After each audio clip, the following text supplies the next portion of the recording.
We are part of the Fired Up Sports Network of shows. Please check out other Fired Up Sports Network podcasts like the P-Lot Pod, Water Cooler Talk, Bell Smashers, Philly Sports Love and Pain, Drunk on Broad, Beer Battered Sports, and the Fired Up Sports Show, which are available on all major podcasting hosting sites and social media. Also, check out Mark Ramos' Roundup on firedupsports.com, which breaks down the happenings going on with all your favorite local teams.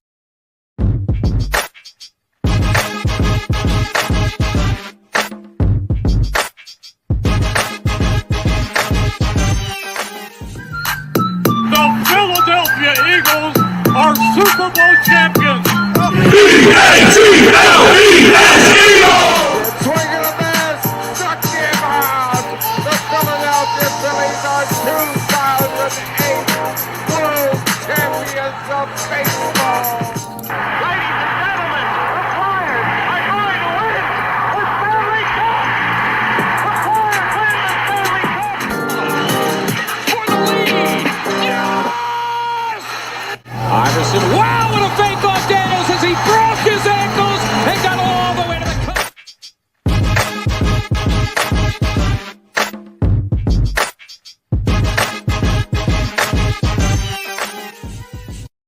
What up? What's going on?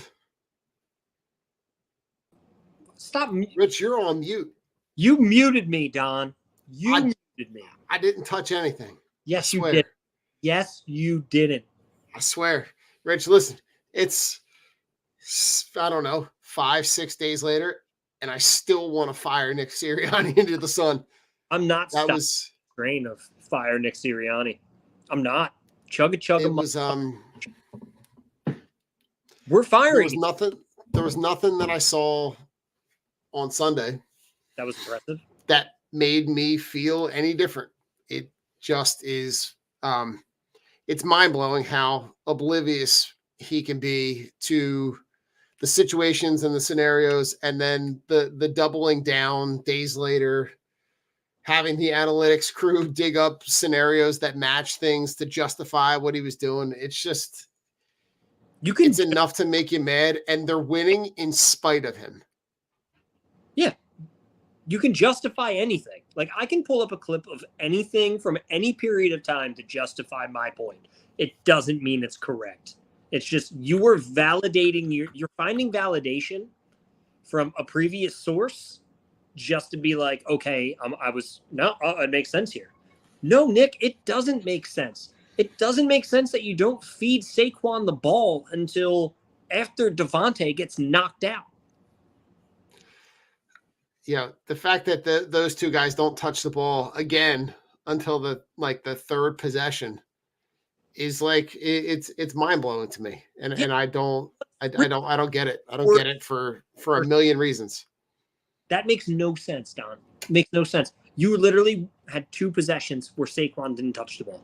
And my favorite thing, where are the balloons coming from?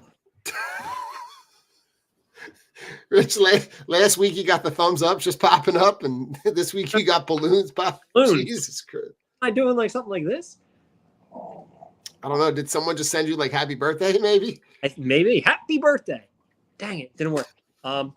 But yeah, I mean, it's like, tell me how you're the coach of this football team, and then you're going to double down and say, well, sometimes I'm going to call plays. Rue, what are you doing? Things have gone sideways. Things have gone so fast. My dog is just having a great time over there in her bed, just freaking out, just doing Oh God, being a prima donna. But no, seriously, him doubling down and saying that, oh, I'm still going to call plays. I'm still going to be involved. Dude, your one job is to oversee and not let this shit get derailed. That's your one job. You had everything stripped. And from that speaks to his narcissism. It speaks to his ego. It speaks to his id. It speaks to every Freudian concept that this guy cannot let go. He needs to have a stranglehold on this offense. And it's becoming more evident that there was a rift between Brian Johnson and him and fucking Jalen Hurts, because Jalen Hurts has to listen to this guy who's getting overridden by this guy and telling this guy what to do. It makes no fucking sense. You don't need to micromanage and do too much and be cute. Hand the ball off. Don, was I the only person who saw the jet sweep tush push coming? Or did you see that coming a mile away? You and about a million other people. I'm When like, this isn't a tush push. They're going to hand it to Saquon. They did, and he got stuffed. Stupid fucking play. And Nick called that because Nick thought it was brilliant. it just and listen, we can jump into some of those scenarios because those are just soul crushing. Because like you look at an opportunity when you are in a game that's tight and you know that it's tight, and I'm talking about the possession right before halftime when you got 14 seconds left and you have the opportunity to kick the ball. It's fourth down. And even if you do get the first down, yeah, you're doing all of that to get one more play. To do what? So that so that you end up kicking it. Let's just hypothetically say you don't get it. You're still kicking the ball. You're still kicking a field goal. And the fact that like at that point in the game, it's 3-0. You know that points are going to be at a premium. The same scenario happened last week with the Falcons where points were at a premium. Yeah. And what ends up happening is the rest of the game, they end up chasing those points. Yeah. So they go for it on that fourth down. They don't get it. But when do they go for it, Rich? When do they go to kick a field goal? From 60 yards out? Oh, yeah. Yeah. Okay, so that's when. Yeah, I forgot all about that. That's a good idea. When you're 60 yards away, and listen, I know you're in a dome. I know Jake Elliott is a really great kicker. I know he's fucking far. But that was short and wide. That's the time where you go for it. And it took until the second half, until the Saquon Barkley run, where he just breaks away and runs away from everybody. And he is everything as advertised. If he doesn't touch the ball 25 or 30 times this week, we lose. But if he gets the ball 30 times, that defensive front from Tampa is vulnerable enough to be able to be had if you just run the ball and find Dallas Goedert. They got like 12 guys out this week, or 12 guys in the injury. They're just as banged up as we are. Yeah. If I'm being honest. Team in the league is banged up. It's fucking crazy how nuts it's been. But Don, you're speaking everything correct. The Eagles, at worst, should be 1-2, right? We're lucky we're 2-1. Right. Nick Sirianni is costing this team games. As poorly as Jalen Hurts has performed, because I still am not impressed by anything Jalen's done at all this season, besides his running ability. Say what you want, AJ's out. The pass to Goddard, that's fantastic. I mean, Jahan Dotson, that was all Jahan Dotson on the pick play. He picked like two guys and got open. And Rich, that's everything that we thought we were getting from Kellen Moore, right? The designing plays to get guys in space. Yes. Where you can create the opportunities for your best guys to get the ball. Yeah. And even if that is Jahan Dotson running that route, it could have been AJ Brown, it could have been Devontae Smith, it could have been anybody. But the fact that you run those routes the way that you do, the scheming to get guys open. Yeah. I love it. That's all Kellen Moore stuff. The game day management stuff is all. I don't understand it really is. It's almost, Rich. It's almost like he can't get out of the way. No, he's the guy that like he's part of the group project, Rich. But if you let him talk, oh, you're gonna fail. You're gonna fail. So you're like, just listen, just stand over there and just click the PowerPoint slides. Yep. And a slide comes up and he just starts running his mouth, and you're like, oh Jesus Christ, we just fucked this up. I thought we had like, this. He literally just has to step back and literally do nothing. I'll tell you what, Rich, the one of the things that impressed me about this team this week was the defense. The fact that Fangio went back to the drawing board, came back with the 5-man front, and really let those guys get one-on-one matchups where you saw Jordan Davis get a sack early. You saw Jalen Carter just destroy that game top to bottom. And for an offense that had put up a number one scoring offense going into week 3, the fact that you held them 3 points through the fourth quarter, was a really impressive approach. And your boy Quinion Mitchell is sniffing those picks real bad. I feel like he's going to get one mighty soon. He's got to get his, and it's probably. And he might even get 2. I feel like when it's going to come in bunches. It's going to come this week against Baker. I just feel it. Now the defense played great. I mean, it's what you hope for. It's what you wanted to see. Bryce Huff was still non-existent. But you saw his snaps. He's under 50% of the snaps now. Like Vic Fangio is like, you're not producing. Bye, Thomas Booker. It wouldn't surprise me if Jalen Hunt gets a little bit of run, but see a little bit of Hunt. He's in there on passing downs. He's essentially back into that same exact role that he was with the Jets. Yep. And hopefully something happens. If not, Hassan Reddick's coming back and we give him Huff again. Yeah. That whole scenario, that's got to be a 30 for 30. He's he wants to come back. But here's the thing though, Rich, is that I understand wanting to get paid value, what you feel like you're valued. But if the market is telling you that that you're not valued that way, and you're never going to recoup this money ever. $8 million he's already lost. You're never going to get that money back. No,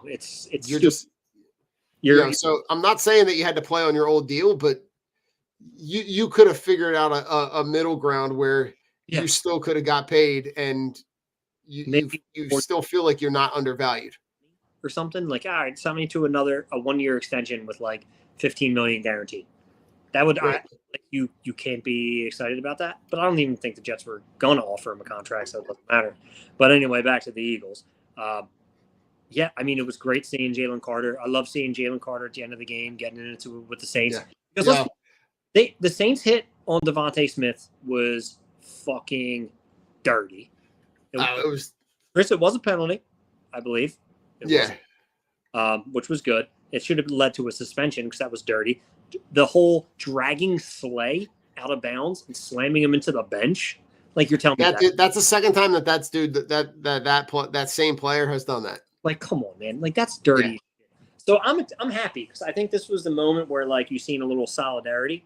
And, like, all right, your boys got hurt. Like, let's fuck shit up, and they did what they had to do. Saquon put the team on his back, which is what you want to see from the guy that you're paying big money to, who looks electric, looks amazing. Like Don, you said, everything is advertised. And you got Jalen Carter, who is going to continue to disrupt and ruin games. I love the 5-man front. Keep it. Get those big boys in there. Let Jalen Carter actually not get triple teamed and see how much of a menace he is, because he's a fucking menace. And we have speedy linebackers who can tackle. Right. I absolutely love it. I mean, Bowen had another good week. I think he had a really good week, man. 13 tackles against his old team. Like the guy's a machine. It's clicking, but I'm not ready to say if we're a good team or not. And that's what freaks me out, because it comes down to we could have all the talent in the world, but Nick is a fucking moron. And I have zero faith. Like, the fucking fake tush push was fucking terrible. Not taking points when they're right in front of you. Like when you said, it's 3-0. Take the fucking points, man. Yeah. Yo, what's up, Adam? Yeah, listen, you're on the road. You can see that at that point in the game, you know that points are going to be at a premium. Like, take the points. Like, stop. Like the idea that you're going to try to be cute and you're going to try to zig when they zag. sometimes your zig is better than whatever they got. Like, if I'm being honest, Rich, you have Saquon Barkley now. You don't need the tush push. Like, just hand him the ball. On like 60 something percent, like 65% of his runs, he's gaining more than 7 yards. Yeah. Like, give him the ball. He had what, like in this game, he had what 147 yards. He's leading the league in rushing. Had another 2 touchdowns. Like, what are they seeing that I'm not seeing? Like, I think that, and this week, we get the news today that AJ Brown is back at practice, so he's questionable now, so he might be on the field. Lane Johnson practice, he might be playing. Devontae Smith is probably out.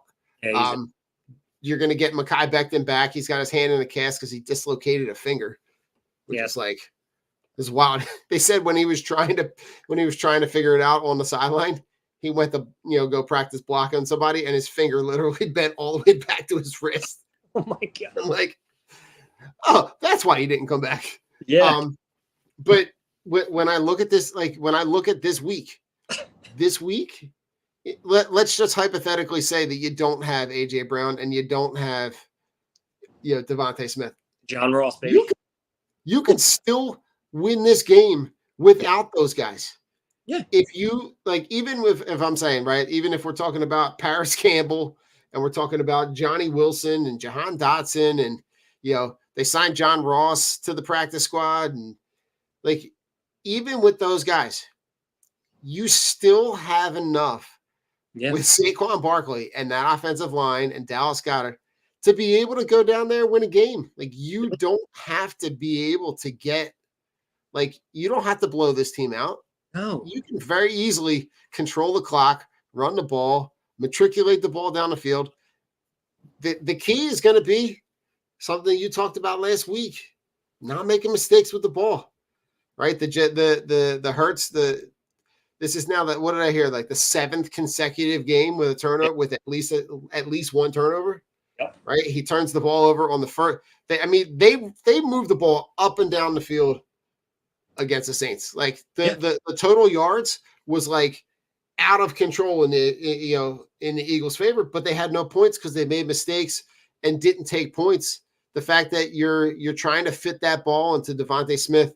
Now, I've heard people talk about Devontae Smith's got to come back to the ball, but like, at the same time, you also have to be smart with that throw and realize that you're throwing it into double coverage in the end zone. The likelihood that something happens is high. Like, you got to protect the ball, even if you got to throw a ball out of the end zone and take the 3.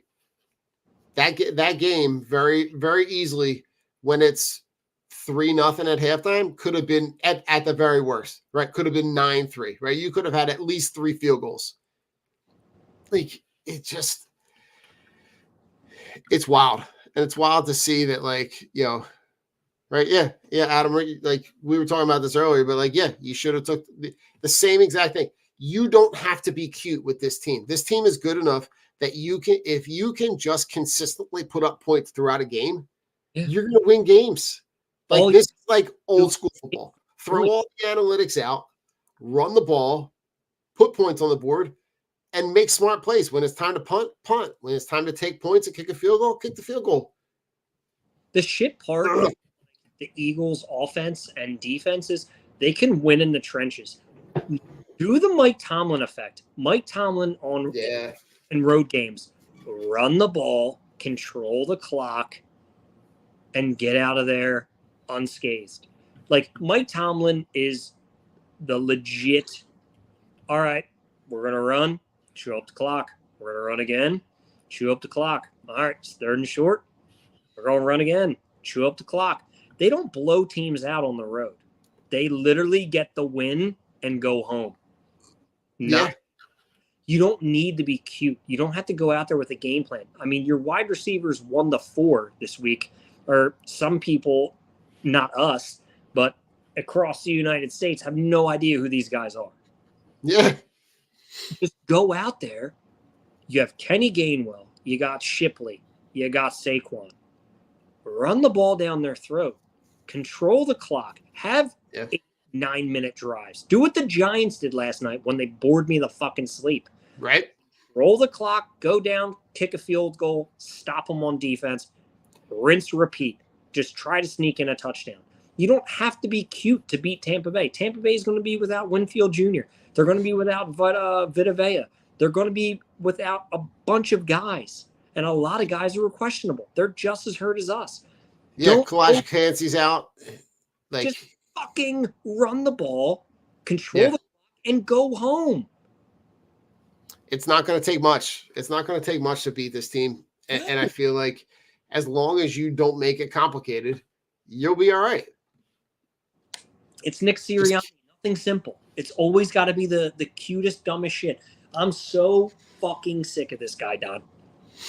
We're 2-1, and we should be so much better, but I can't stand this fucking head coach.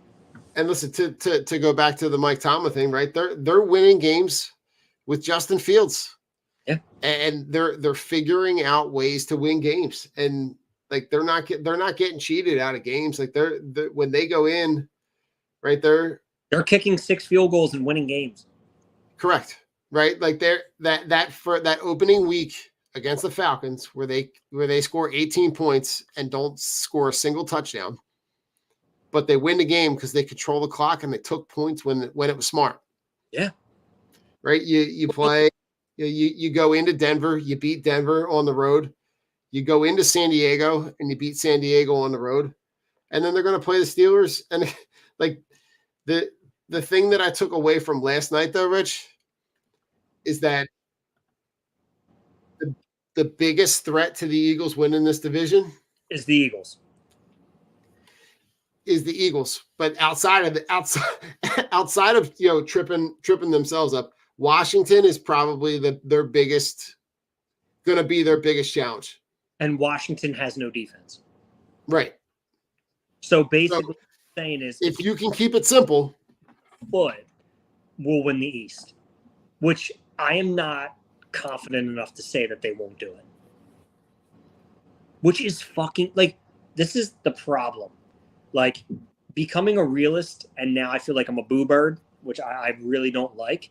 But looking at what you're seeing from the Eagles, just decision-making wise and from the top down, you have good play, but then coaching is overruling the talent, which should be the opposite. The talent should be ruling the coaching. No. The Eagles said, hold my beer. We're going to show you how to lose games when your offense is being efficient and effective by not taking points. When all of us are screaming, just kick the fucking field goal, Nick. I don't think anybody wants them to go for it on 4th down anymore. Everybody just wants points because we're so sick of the same shit. Like none of us, we don't want to lose, man.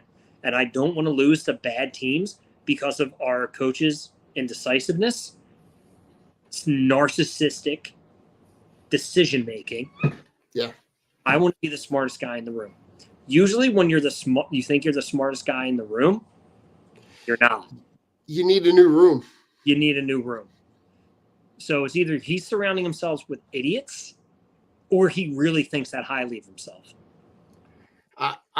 If I had to tell you, Rich, I would tell you that it's probably the latter. I think he thinks really highly of himself. I think he thinks, based on what I'm hearing, all the post-game stuff, all the justification for each one of those decisions, that tells me that like if I'm Kellen Moore and I was brought in here to run this offense, but now you're telling me that there could be moments in the game where where Nick Sirianni is gonna come in and I'm gonna overrule you and I want to call this particular play. Like those are conversations that should be had in meetings on Wednesday and Thursday and Friday, so that when you do come up and say, okay, we've got a 4th and 1 inside the 10, 14 seconds left, like blow through all the scenarios. Yeah. And go, what do we do on this play? What's a run play? What's a pass play? What are we doing in that moment? Yep.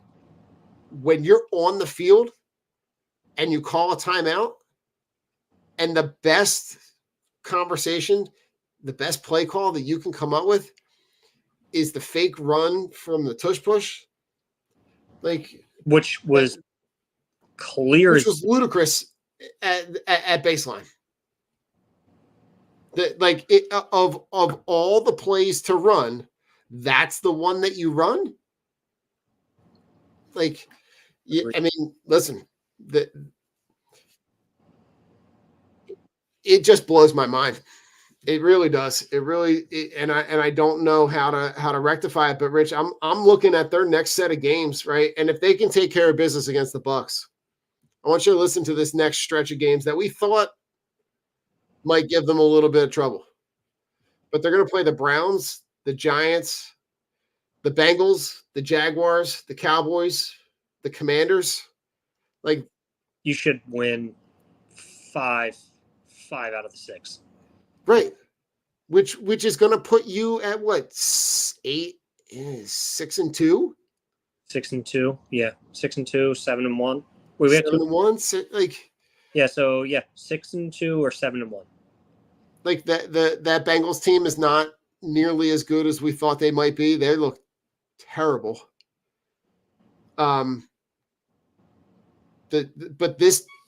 So back to what I took away from the game last night. This division is not like the talent on the teams in this division.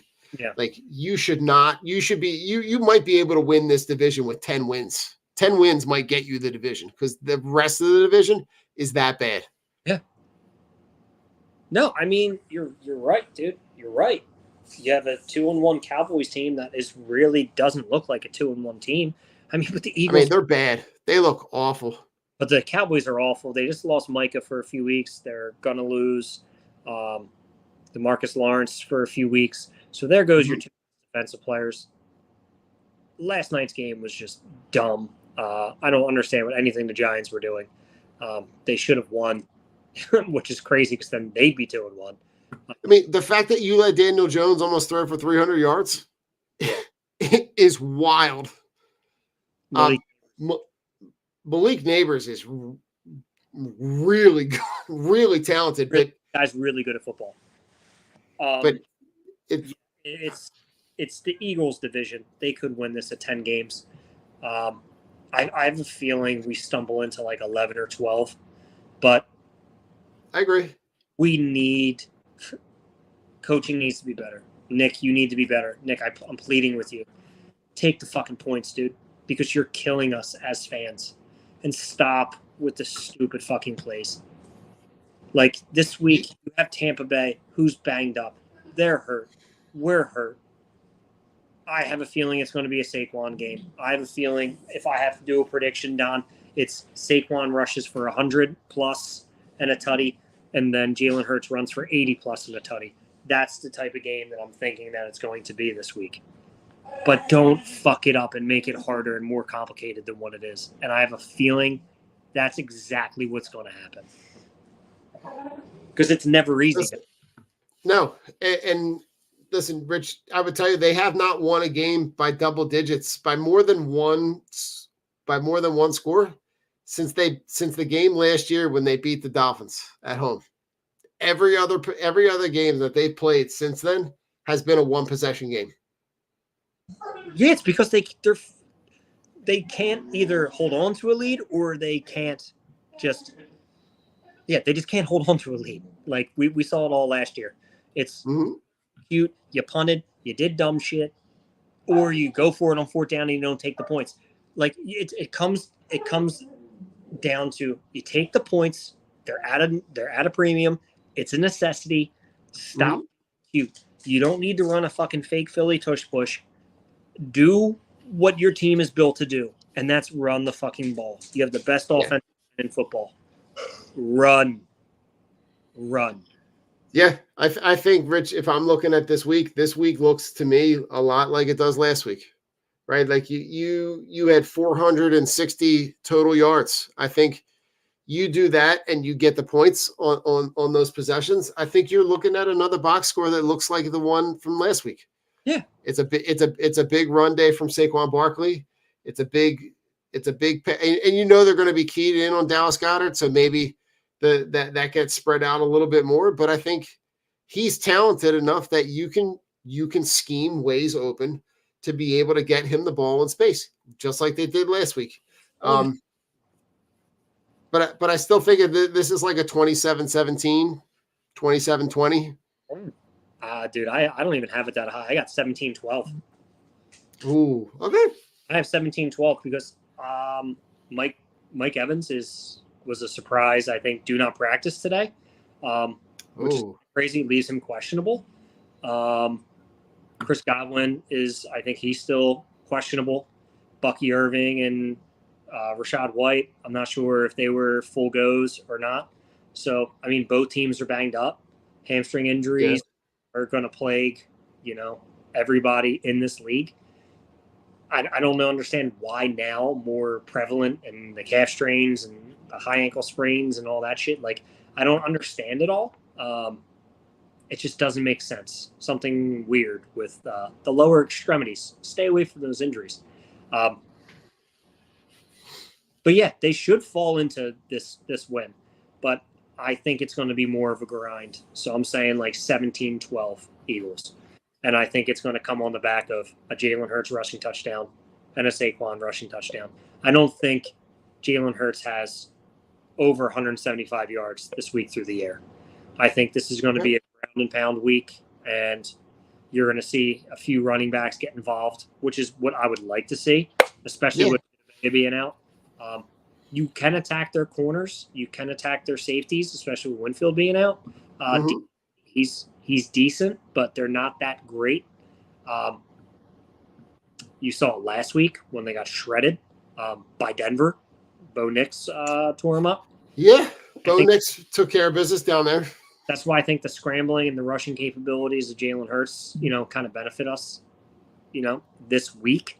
This is a week where I would say, okay, yeah, get out of the pocket and run because we're going to need you. And we'll see what happens. But, I'm not convinced with anything. This could be one of those games where both teams are banged up and it's just whoever wants it more wins or whoever doesn't turn the ball over.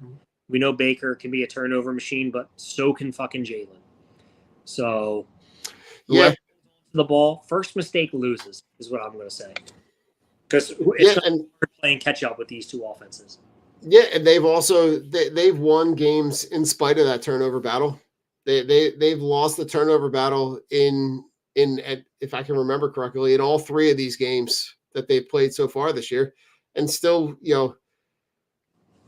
in reality they still should be they played well and they played enough to be able to be 3-0, but they're played from behind, and that's the tough part because playing from behind with no weapons and having Jalen have to throw the ball is going to lead to more mistakes because and these wide receivers are not to be trusted. Listen, you're preaching to the choir here. Right? We already went over the list of guys that are probably going to play. When you talk about Jahan Dotson and Paris Campbell and Johnny Wilson and Britton Covey's going to be out. He's on IR for 6 to 8 weeks. Yeah, it's crazy. So he's not going to be. Maybe you get a big play from Cooper DeJean on special teams. But you're going to have to lean on scheme, and you're going to have to lean on the fact that give the guy the ball that you just paid a ton of money to, and just let him roll because he's good enough to be able to carry you in a game. This is why you have a player like this, because he's good enough to be able to carry you in a game where you need him to. Yeah, I agree, Don. Right. Rich, anything in anything around the NFL? Anything in Week 3 that? Dude, injuries galore. Bad. Holy fuck! You got Devontae Adams being out, Max Crosby being out. Who else is out? Tank Dell out. I mean, Christian McCaffrey, that injury looks like it's a lot worse than. Kyle Shanahan knew this, and I'm telling you, he knew it. Christian McCaffrey has so much tread on his tires. I don't know even if we do see him later on this year, he's not going to be the same player. My man No. is legit one injury from not playing again. Yes, he's the best when he's out there, but it seems like it's every other year or every half year he misses time. Like at a certain age and a certain point with how much tread you have on your tires, your body starts breaking down. Yeah. Achilles tendonitis is no joke. And especially when you keep having calf strains. Oh my God, dude. It's a nightmare for fantasy football. For real football, it sucks because, you want the best product on the field. You just had the 49ers. They lost Hargrave. Hargrave, I think, is done for the year. Then they just lost their linebacker. Their one linebacker just tore his ACL today. So, yeah, it's like the product. Why are all these players getting hurt? Why are all these injuries occurring? I mean, that would be like a great thing to get like a sports doctor or something like this, or sports science, and like, why are all these injuries happening? You have guys popping up. Chris Olave, hamstring today, late addition because he hurt himself in practice today. How are these injuries occurring? Like, and Rich, part of me wonders now, like, so a lot of the stuff with the player restrictions in the new CBA restrict how much on-field practice they have. It restricts a lot of how they can spend their time at the facility. And I'm wondering, is that translating to them not being prepared when it's time to go game speed? And you put yourself in a position where you're more prone to injury because you're not getting those physical reps off, like when you're trying to practice. That to me is direct. It has to be directly related to these soft tissue injuries where the guys are not those muscle groups are not prepared to exert themselves at the rate, and the game is also faster. The guys are also stronger, and you're exerting more energy now than guys were 10, 20, 30 years ago.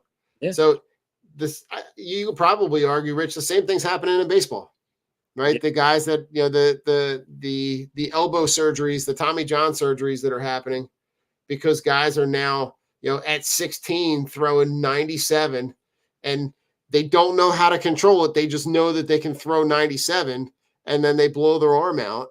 Mm-hmm. Or that they get to the big leagues and they're throwing 103, but they're whizzing them by guys' heads because they don't know how to control it.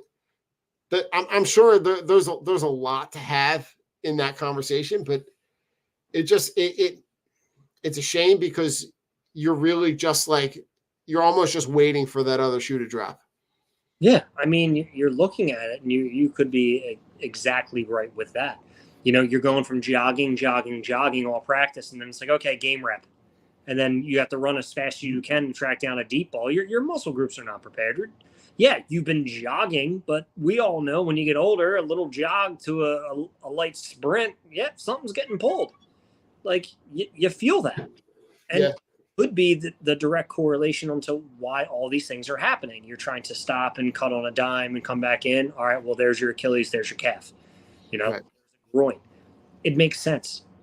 So not only is the NFL hurting themselves, but then the players who are trying to protect them are also hurting the product on the field. You're looking at a crazy amount of injuries across the league this season, to star players, to defensive players, to some guys who are just whatever. But I mean, Evan Ingram's been out since week 1. Who else has been out? Evan Ingram, Christian McCaffrey. I mean, A.J. Brown. You just have all these guys who are hurt. And it's how? This is absolutely insane. And it does hurt the product on the field. And then the NFL wants to add more games. So what is that going to do when the NFL wants to I would actually, Rich, I would argue that you don't need more games, but you need to extend the season. I think the realistically, the way to do this and is to go to 18 weeks, but put in a double bye. Yeah. You get, you you dial into that player safety, you get these guys right, and some of that might come with, adding those international games. So maybe the week after you come back from the international game, there's a bye week that's associated with that. But Rich, as you're just talking about this and the player safety, I just realized that when I look at the Eagles, their schedule, they are about to play their fourth game in 4 different stadiums in 2 different continents.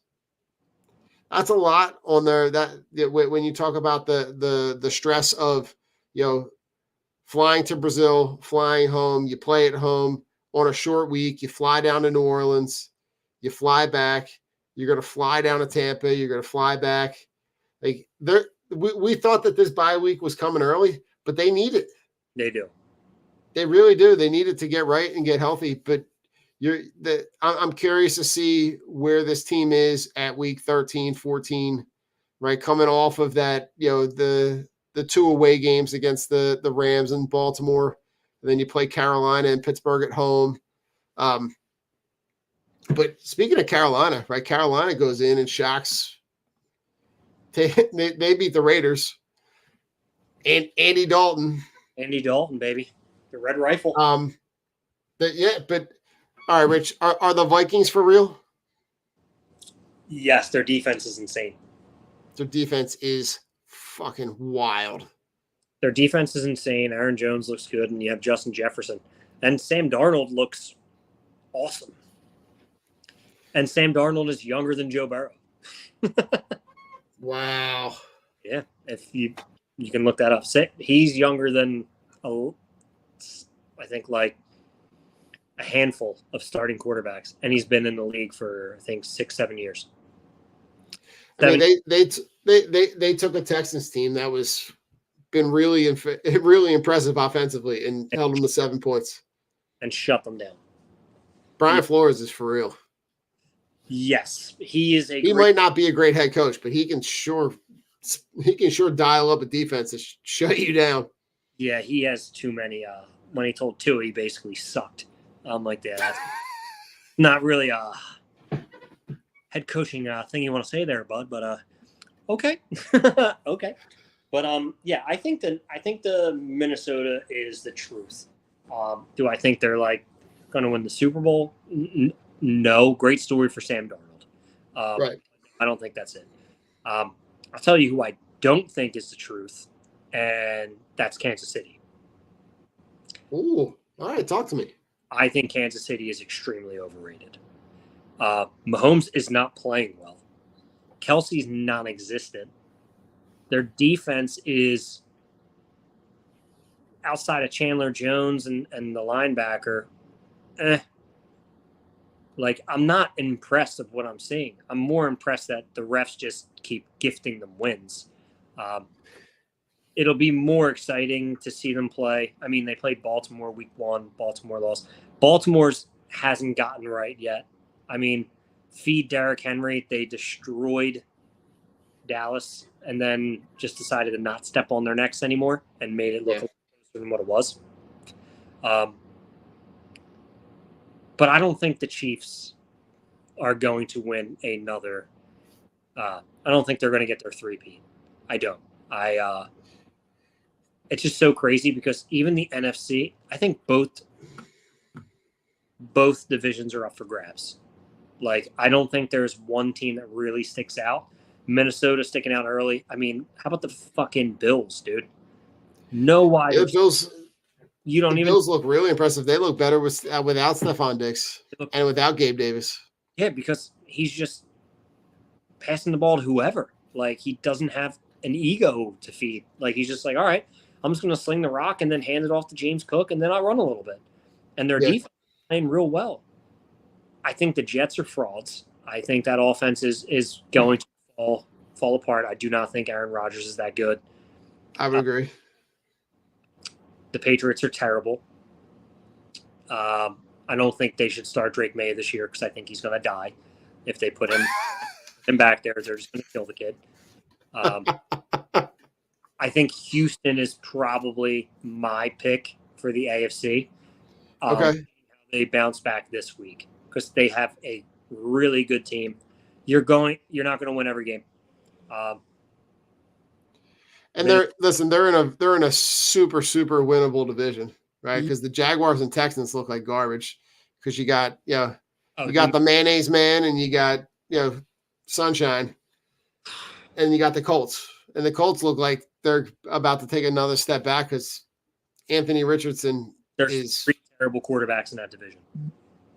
So you can probably pencil in the Texans at this point, but the AFC North is going to be the Ravens. I'm sure are going to bounce back at some point. With it's way too early to make a decision on that, and the Browns are going to brown and be terrible. Yep. I'm curious to see what happens with the Bengals. I'm curious to see how they respond to this 0-3 start because it has looked ugly and bad ugly. Bro, would you stop? She gets all upset and digs at her bed because she can't get comfortable. She's also sleeping in a dog bed that's not even her size. She's sleeping in the Chihuahua bed? Sleeping in the Chihuahua bed. And she's upset. There's a whole couch down here. She's a moron. Final thoughts. My dog's a moron, but I love her.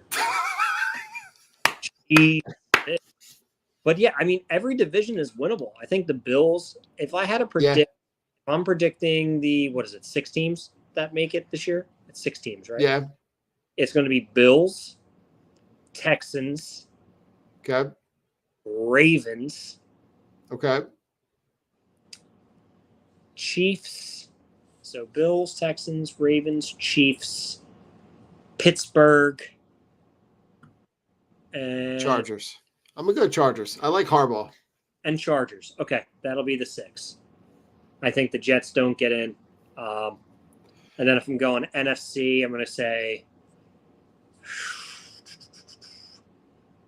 Rams. Okay.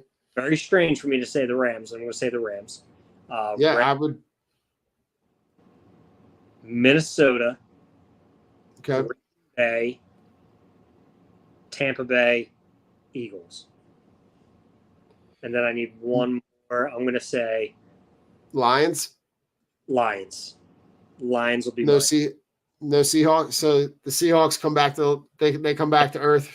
Seahawks come back to earth, and it's going to be the Rams. You're going to see 2 teams from the NFC North, 1 team from the West, 1 team from the South, 1 team from the East. Fulton. Who did I say? Eagles. So you said Eagles, Rams, Vikings, Lions, Bucks, Packers. So 3 teams from Packers. The North. 3 teams from the North. I think that's what it's going to look at, and it's going to be. I don't think the 49ers are able to overcome all these injuries. I just think it's just going to be too much. Yeah, and they've had 2 consecutive years where they're making it to the they've had 2 really good years, right? One, they get to the NFC Championship. The next year, they get to the Super Bowl. I just look at that. I don't see them being able to overcome the hurdle of losing Christian McCaffrey and not having that integral part. And it's not a very easily replaceable piece. So I agree. I think the only place where I might, I might argue with you that you might see the NFC South. I think you could see them send 2 teams, maybe. I think the Saints have played. They've shown that they have glimpses of playing well enough that maybe they play better than one of those teams in the NFC North. But there's a lot of bad football. Coaching is how I look at it, and I think the North is full of better coaches, except the Bears. The Bears are so bad. So bad. I think everybody fucked up by not picking Jaden. Jaden Daniels is the truth, and that kid's going to be a problem. I did not like Caleb Williams as a prospect. I don't like him as an NFL quarterback. DeAndre Swift is dog shit. He's really bad. He's averaging 1.3 yards a carry. You can fall forward 1.3 yards. Yeah. That's stupid. Yeah, I would agree. That's terrible. Like literally, your whole body is, if you're 6 foot, I mean that's 2 yards, right? 3 feet's in a yard, Yeah, I would. or 3 feet's in a meter, 4 feet's in a yard. 3 feet in a meter. 3 feet in a meter. So it's P.S. 4. We're not a math pod. Yeah, we're And not. I do teach middle school. Hashtag fuck math. Hashtag fuck new math. Hashtag numbers down and doing weird shit in first grade. Hashtag fuck that.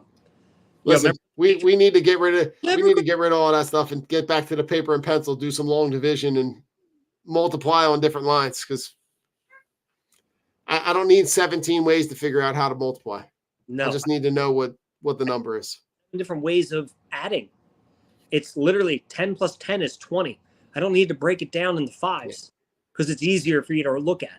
Stop it. Right. Yeah. Oh, yeah. Now listen, Rich, before we jump into final thoughts, since 2020, Jalen Hurts has thrown the 13th most interceptions. Okay. Do you know who's thrown the most? Who threw before him?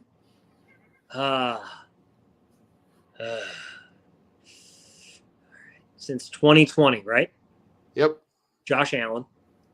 Number 1. Number 2, Kyler Murray. No, Kyler Murray is number 18. Oh, all right. Well, I gotta go higher than that. So Josh Allen had 57 interceptions Holy shit. since 2020 in the last 4 years. Deshaun Watson. No, Deshaun Watson is not even on this list Holy fuck. What? That's so weird. Oh, because he missed all of 2020. because he missed all that. God. So the next guy had 49. It's the guy you just talked about.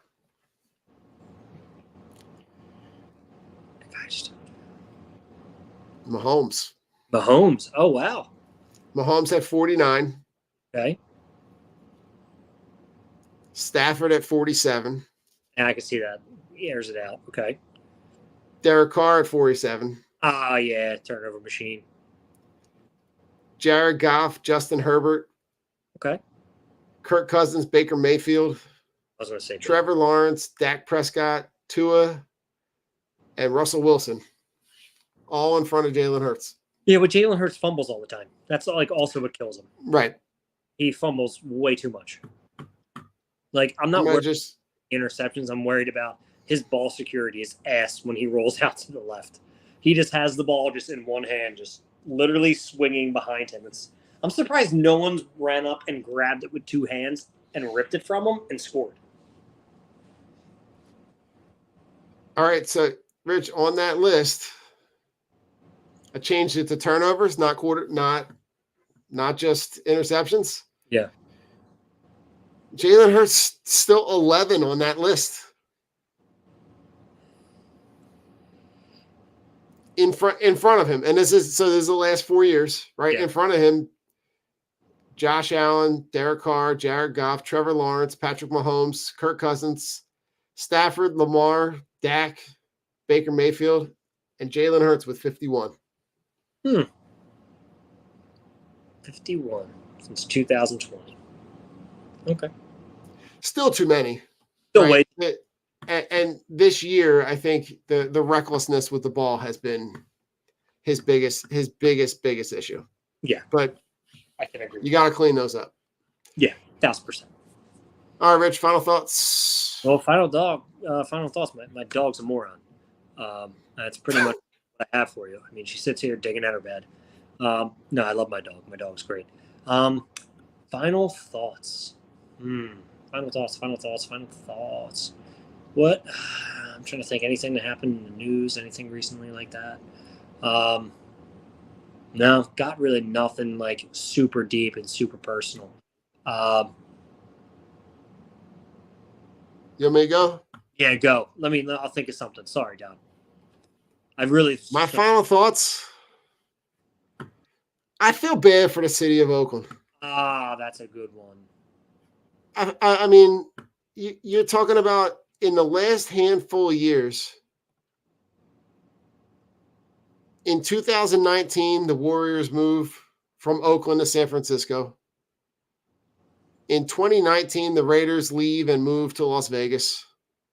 And earlier, it was yesterday, the A's play their last game in Oakland, and they're moving to Sacramento temporarily before they move to Vegas, before that stadium's built. Huh. In the span of 5 years, they have lost 3 professional franchises. And I can't imagine being in that position where just one by one, your fandom just gets pulled.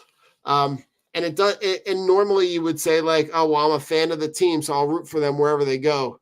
Like once a Raider, always a Raider. If you're an A's fan, if you're a Warriors fan, it does kind of make you feel a little bit bitter when they go to move to another city. Yeah. And then they win. I feel that my fan feelings go out to all the fans of Oakland. I was watching some of the videos of the one guy had a sign. I was here for the first A's game when he was like a teenager, and now I'm here for the last game. And they were interviewing one guy that was talking about this was opening day was a family tradition. My dad brought me, and then I bring my kids, and now what am I supposed to do? Now I'm supposed to drive to Sacramento. Like I feel for the city of Oakland and what that could feel like as a fan base to not just lose one team, but in the span of 5 years lose all 3 teams. Just sucks. Yeah. The Oakland Canadians, their hockey team, are still there though. So. The Oakland Canadians.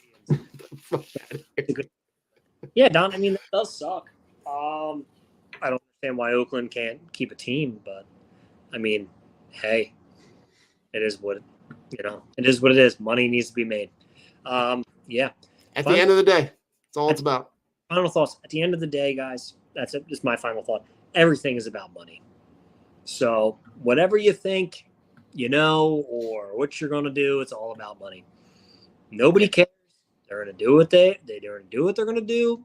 You can't stop them, and that goes for every single thing in everything.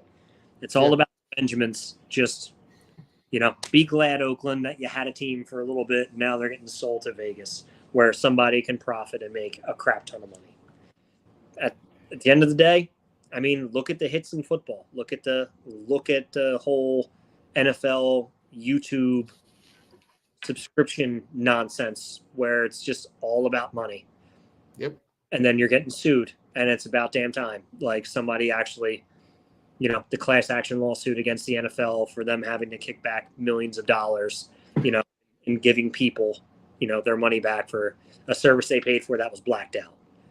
Like the greed and the bullshit that goes along with it with these NFL owners and these team owners, it's outrageous. $40 for parking, $18 for a beer, food at a game. To take a family of 4 to a fucking Eagles game, tickets alone are what, $800, $1,000? Oh, yeah, you're for a family of listen, I don't know how young you would want to take your kids to an Eagles game, but like if you're trying to buy you and 4 friends, it's you're talking parking, food, all in. You're talking about between the 4 of you at least $1,000. Yeah, it's insane. It's sometimes cheaper to take one of these fan trips to go to another stadium because you could pay. I think I saw the bus trip to New York or the bus trip to DC. One of them's like $350. And I'm like, to take that bus down there, and everything's paid for. It's not like they don't have profit sharing where they're not all making billions of dollars, in revenue off of jersey sales and everything else. Like it's like getting outrageous, and it's kind of like really pissing me off because as much as I love going to live sporting events, they make it not affordable. Yeah, 100%. And it's just stupid. But anyway, that's my final thought. Stop being greedy, people. Like, the Atlanta Falcons have like kids menus and shit, like $4 like food and drinks. Go to Atlanta. Go to Atlanta. On that, Rich, go Birds. Go Birds. Oh, wait, take us home. Oh, well, you stuck around, you fucked around, you found out. And as always, I'm Rich, and that is Don. We are Drunk on Broad. Joe will be back soon. Jason's just chilling. Shout out to our boys. Shout out to everybody on the Drunk on Broad team. Yeah, fuck Deshaun Watson. It's always fuck the Cowboys. Except CeeDee Lamb. CeeDee Lamb did some cool shit last night for a fan. I do appreciate that guy. I don't hate him, but fuck the Cowboys. Okay. Fuck Spike Eskin. Fuck Ben Simmons. But Philly, we love you. I'm Rich. That's Don. We're out. Peace. Go Birds. Go Birds.